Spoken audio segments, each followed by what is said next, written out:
अतिशय हास्यास्पद म्हणावं लागेल हा आरोप त्यांचा। 40 वर्ष तुम्ही निवडून आले, त्यावेळेस तुम्हाला लोकशाही जाणवली, आज तुम्ही पराभव झाला, हा मोठ्या मनाने मान्य करायला पाहिजे। तुम्ही निवडणूक आयोगावर तुमचे नेते जे आहेत राहुल गांधी हे वेळोवेळी यांच्या वैचारिक दिवाळखोरीचं लक्षणं दाखवत असताय।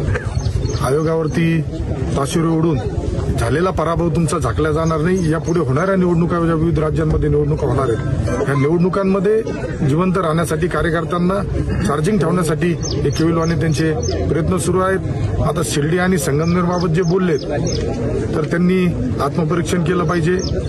किती बोगस मतदार त्यांनी नोंदवले होते, आतापर्यंत निवडणुका कशा पद्धतीने तुम्ही जिंकत होते हे संगमनेर तालुक्यातील जनतेला माहिती होतं, परंतु त्यांना एक आशेचा किरण पाहिजे होता।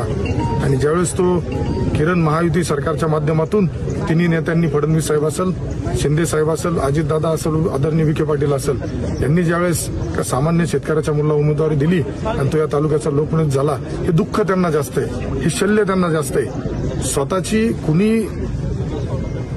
याच्यात स्वतःला समजतं का आम्ही जागीरदारी नाहीये, मतदारसंघ हा कोणाची जागीरदारी नाहीये, हे आरोप म्हणजे वैफल्यातून केलेले आरोप आहेत असं मी म्हणतो।